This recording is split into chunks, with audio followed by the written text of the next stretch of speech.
আল্লাহ পাক তার প্রতি রহম করুন যে আমার এই কথাগুলোকে অন্যের কাছে পৌঁছে দেবে। নবীজির ভাষণ। এরপর নবীজি বলছেন, জেনে রাখো নিশ্চয়ই তোমাদের পরস্পরের, মুসলিমদের পরস্পরের সম্পদ, পরস্পরের রক্ত, পরস্পরের এই যে জান মাল ইজ্জত, এগুলো একে অপরের জন্য হারাম। মুসলিমদের পরস্পরের রক্ত, পরস্পরের ইজ্জত সম্মান একে অপরের জন্য হারাম, এর হানি করা একে অপরের জন্য হারাম। ঠিক যেমন আজকের এই দিন হারাম, এই শহর হারাম, এই মাস হারাম। নবী করিম সাল্লাল্লাহু আলাইহি ওয়াসাল্লাম বলছিলেন, জেনে রাখো তিনটা বিষয়ে যেন তোমাদের অন্তর কখনো খেয়ানত না করে। তিনটা বিষয়ে তোমাদের অন্তর যেন কখনো খেয়ানত না করে। এক, তোমরা যে কাজটাই করবা শুধু আল্লাহ পাকের সন্তুষ্টির জন্য করবে। তোমরা যে কাজই করবে শুধু আল্লাহর সন্তুষ্টির জন্য করবে। তোমাদের শাসক বর্গের কল্যাণ কামনা করবে। তোমাদের শাসক বর্গের কল্যাণ কামনা করবে। 3 নাম্বার, মুসলিমদের জামাতকে আঁকড়ে ধরে রাখবে। মুসলিমদের ইউনাইটেড কমিউনিটিকে আঁকড়ে ধরে থাকবে। এই তিনটা বিষয় পালনের ক্ষেত্রে তোমাদের অন্তর যেন খেয়ানত না করে।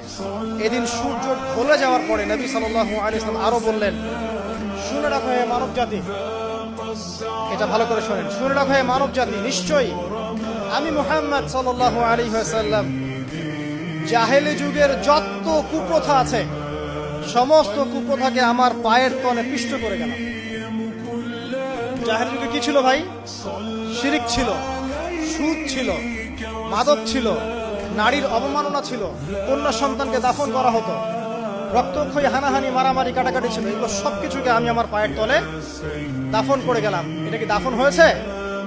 তিনি বলছেন, নিশ্চয়ই আমি জাহেলি যুগের সুদকে আমার পায়ের তলে পিষ্ট করে যাচ্ছি। সর্বপ্রথম যার সুদ আমি পিষ্ট করছি তিনি হচ্ছেন আব্বাস ইবনে আব্দুল মুত্তালিব, আমার চাচার সুদ। নিজের পরিবার থেকে দৃষ্টান্ত স্থাপন করলেন।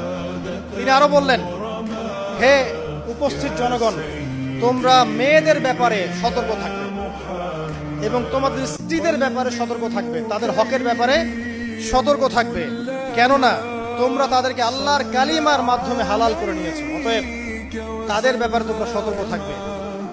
তোমাদের উপর তাদের হক হচ্ছে তোমরা যা খাবে, যা পরবে, তাদেরকেও তাই খাওয়াবে, তাই পরাবে।